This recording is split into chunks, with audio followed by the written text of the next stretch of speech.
Yep, you saw me. There you go, guys. That's a fish. There you go, guys. That's unreal! Oh, this is such an awesome looking fish. Oh, yeah! Alright, guys, check that out. What's up, everyone? Scott the TroutHammer here. Keeping my voice down because my daughter's asleep down the hall. But, so, I had a video series that I had an idea to start doing during the first year of this channel, and I loved the idea. Wasn't really popular. I think I started it too soon in the channel. Didn't really have the viewer base I do now, but it's just fishing stories. It's just epic tales of some of my fishing experiences before I had the YouTube channel. And I usually do these videos outside in my porch and just sort of like have a nice sort of just sit down with me and talk setting, but it's 40 degrees outside. I don't feel like doing a video outside today. I was actually going to go fishing today, but then the Oregon happened again. So like I said, I've been fishing my whole life, and I got quite a few stories. I got quite a few things that I really want to share, really want you guys to know, because I'm going to reference these things in future videos, so you guys are going to know the story behind it. Sort of keeping with the theme of this video, what it's going to end up being, just a reminder, my top 5 salmon lures giveaway is still going on. If you guys want to get in on that, you guys need to like this video, subscribe to the channel, and I will let you know in this video the comment I want to see that will qualify you for the giveaway. But besides that, I am trying to get this channel to grow to 1,000 subscribers, and I need your help to do that. So if you could please hit the subscribe button down there, that notify bell up there, so you're going to be the first to see all the great content that's going to come from this channel. Okay, so as the title says, catching my first salmon, the story behind it. So I was salmon fishing for probably 10 years at this point, and I don't know what was going on. I was using the right stuff, I was fishing the right locations, the right times of year, right water temperature, right water depth, right lures. Nothing was working. I couldn't catch salmon. I was seeing salmon activity everywhere I went. It was starting to drive me nuts. And it was getting me to a point where I was telling my wife how many dreams I was having of catching salmon. It was starting to consume me. It's like, why haven't I caught a salmon yet? It's like the main species you fish for in Oregon, and I hadn't caught one yet despite years of effort. So it's now late spring, early summer of 2016, and I go to the Salmon River. I go to the deadline, and I go with, the plan that I'm fishing roe, and I'm going to use a drift rig, and I'm just going to keep going until I get a bite, anything, because I'd never gotten a bite yet.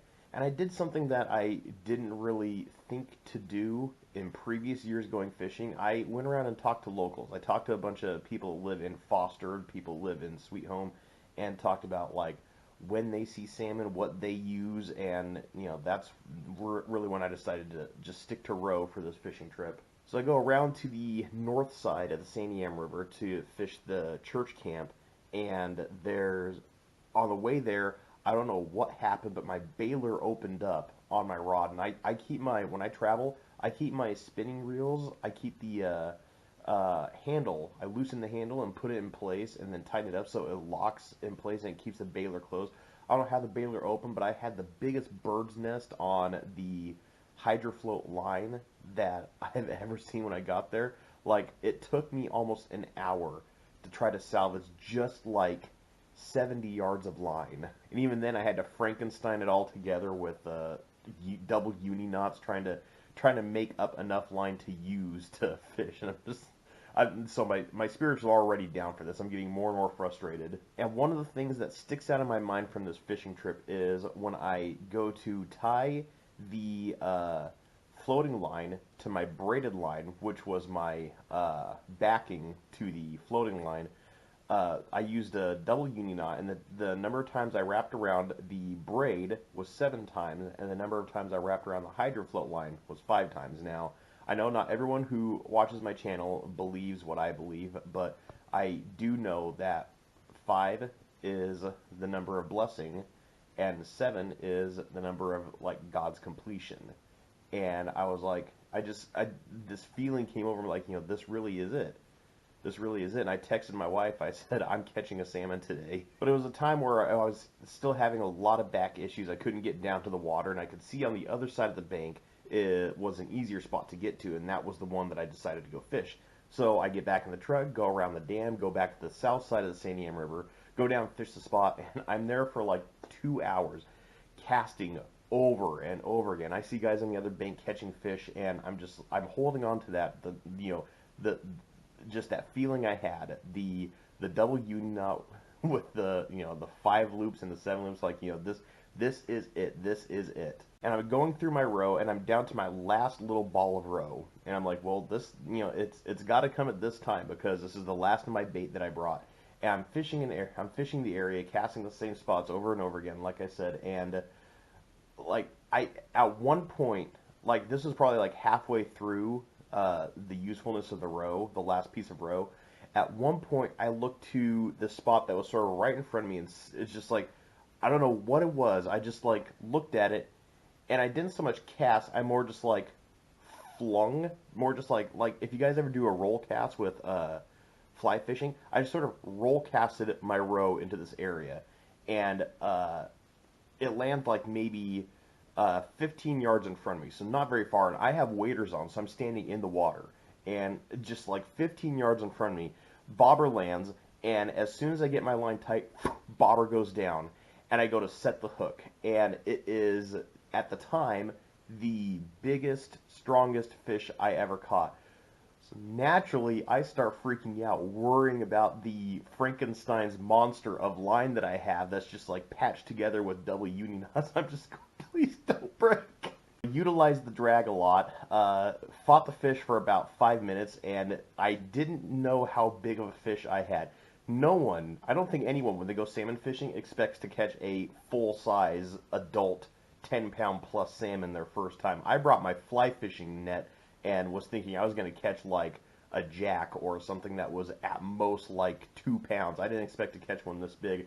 So by the time I got it tired out and I was able to get just its head and its pectoral fins in the net, and then grab the tail with my hand and get it up on shore, and I just looked at it, it laying on the ground. It was a king salmon, female Chinook salmon, looking at it on the ground. I just immediately start crying. It was the culmination of 10 years of effort, everything I'd gone through that day, and everything I was feeling that day. I mean, I was so thankful for finally catching that fish. Being a lifelong fisherman, being someone who has lived in Oregon his whole life and fished his whole life, there's some sort of expectation you put on yourself. You've got to be able to catch salmon. You've got to be able to catch the specific species that live here in Oregon, and that really was it. And so I go up, I did everything you're supposed to do. I bonked the fish, I bled the gills, I go to take it up to my truck, and there's people in the parking lot, and I asked them if they can take pictures of the salmon, and one of them is the picture I used for the thumbnail here. But I told them this was my first salmon. They're looking at it going, "That's your first?" I said, "Yeah." They're like, "Congratulations, that is a great first salmon."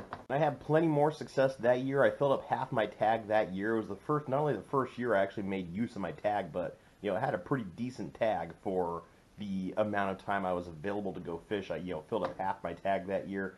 2017 wasn't as great, wasn't as good a runs. 2016 or 2018, sorry, I haven't been able to go out and travel to fish as much because of obviously financial demands, and also baby. We're going to see what winter fishing looks like. I want to get out more because I've already heard how good the runs have been on my usual winter fishery, the LC. Yeah, that's how I caught my first salmon. That's the story behind it, and I mean, it was probably, maybe top 3 fishing moments for me in my life. Like, that one fish, it's not the biggest salmon I caught, but it's